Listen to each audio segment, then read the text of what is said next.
As some of you know, I just returned from half a week at camp at Dogwood Acres with 15 middle schoolers from this congregation.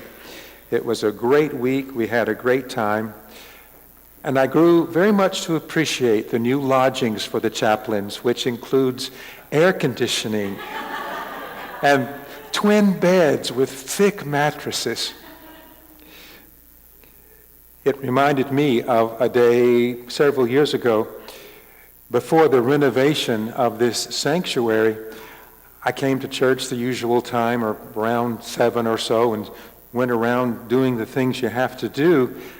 I went downstairs and I punched the button on Big Bertha, the air conditioner, as we affectionately called her back then, and waited for that ear-screeching groan that Big Bertha used to emit as she sprang into action.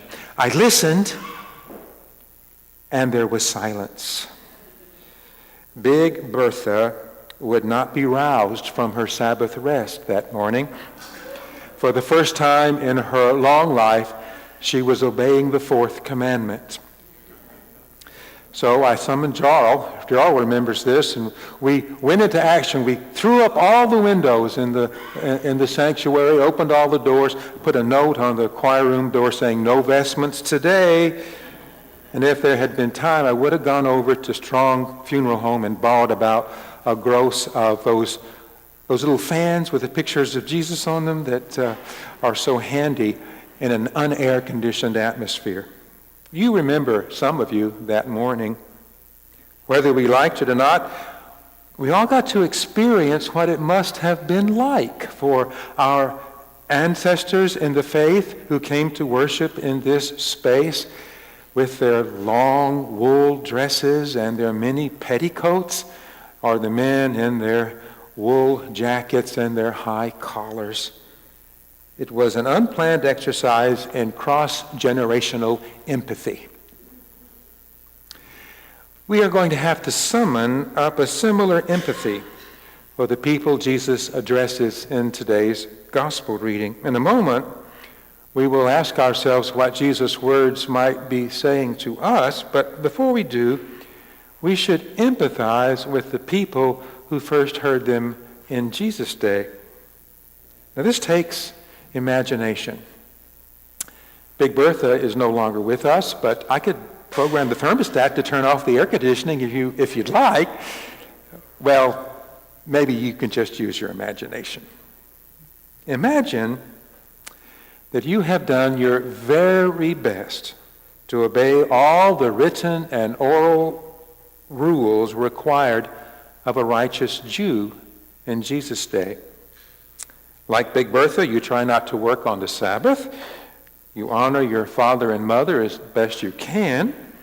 You try to observe all the complicated rules for remaining ritually unclean.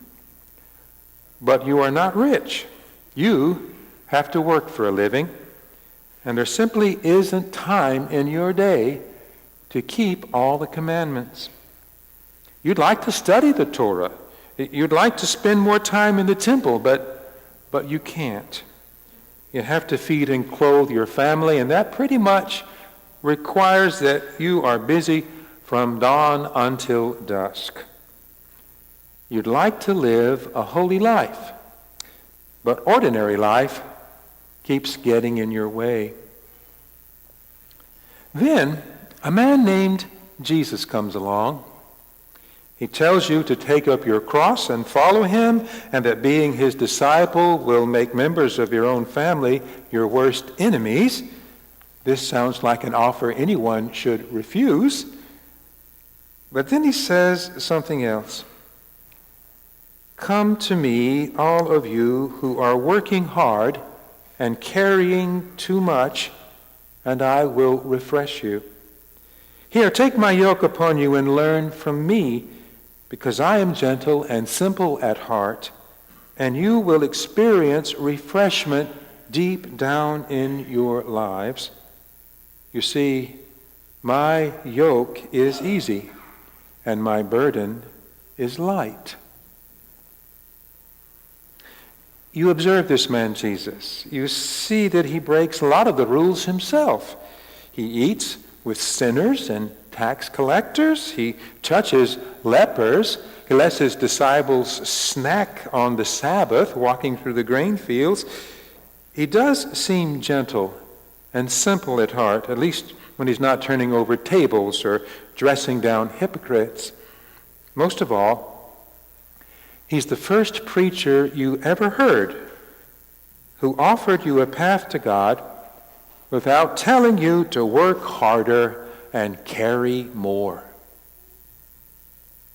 Can you imagine what that invitation must have felt like to an ordinary person in Jesus' day? I imagine it must have felt like good news. Perhaps you're way ahead of me. Perhaps you are already thinking to yourself what this saying of Jesus might mean to you, to us, to this assembly gathered round bath and book and table. But before you answer this, consider these 3 points. First, this invitation really is to you. It's to anyone who is tired of carrying burdens and that should not be borne alone, to anyone who finds life too much to bear. William Barclay, the Scottish theologian, translates this saying, "Come to me, all you who are exhausted and weighted down beneath your burdens." Martin Luther exclaimed on this passage, "Ah, what a strange invitation it is, for Jesus is saying, in effect, my kingdom is a hospital for invalids." Even John Calvin, who is not known for a lack of moral vigor, said of this passage, "The particle all is to be noted, lest anyone should shut the door on himself by a perverted doubt." Have no perverted doubt, my friends. This invitation is to you. Second, please remember that a yoke is a piece of equipment, not a form of escape.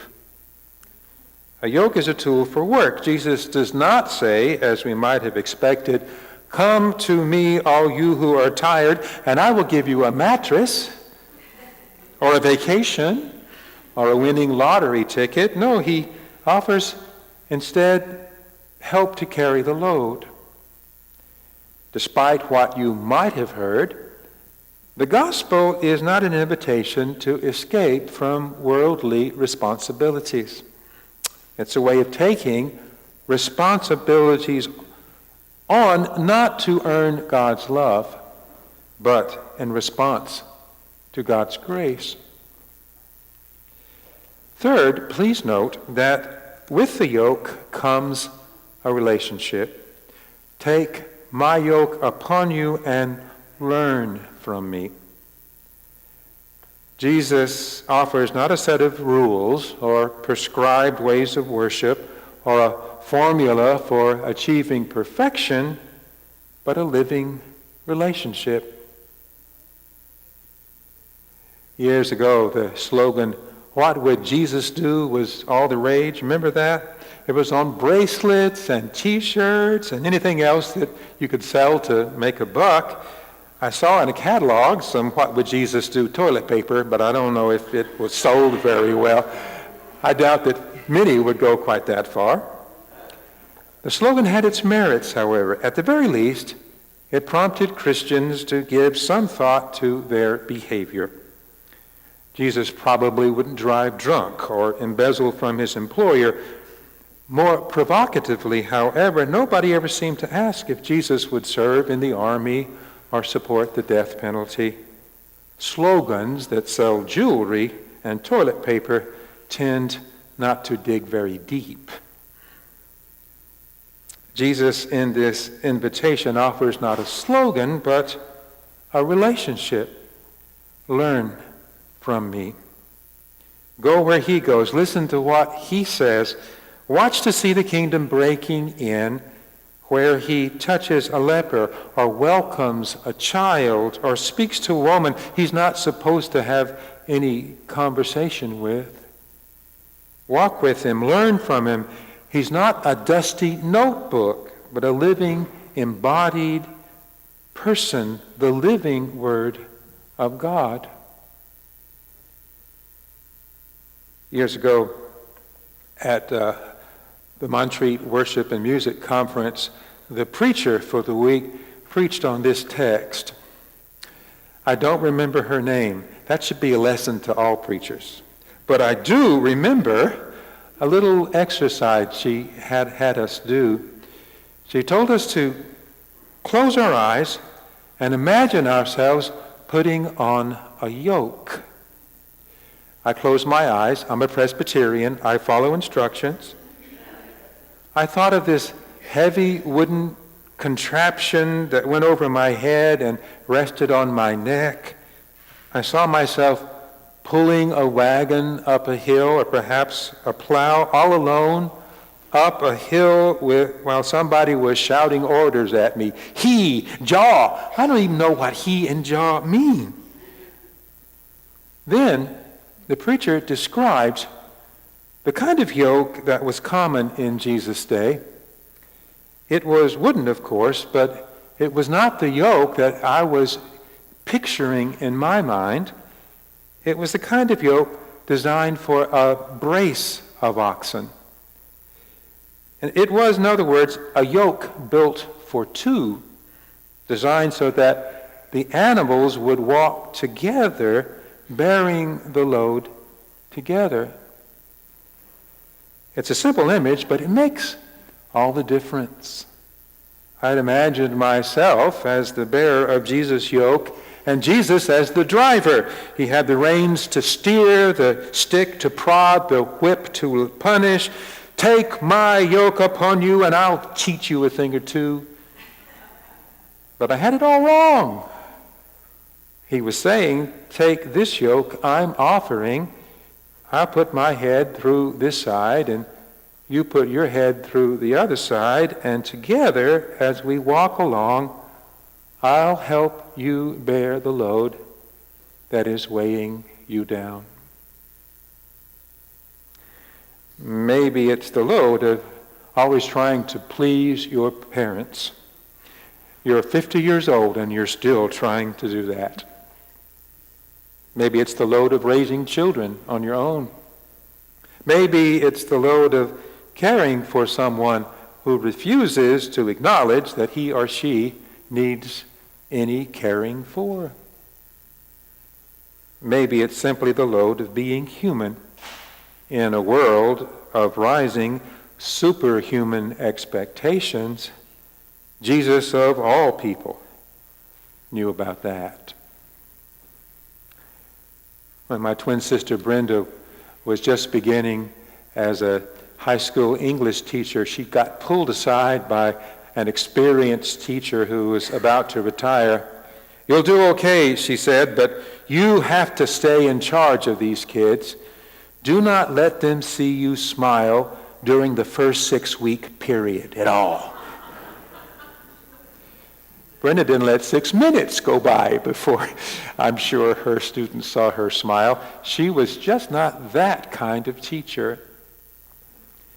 Jesus is not the kind of teacher who looms over us, barking orders, or behind us, pointing out all our mistakes. He's the kind of teacher who walks alongside us, sharing the load. Take my yoke upon you and learn from me, for I am gentle and humble in heart, and you will find rest for your souls, for my yoke is easy and my burden is light. Compared to the prospect of walking alone and bearing a single yoke hitched to the world's expectations, Jesus' yoke is indeed easy and his burden light. His personal presence in our lives, his living presence with us now, makes all the difference. As the writer of 1 John says, his commandments are not burdensome. So here is an invitation, direct from the living Christ.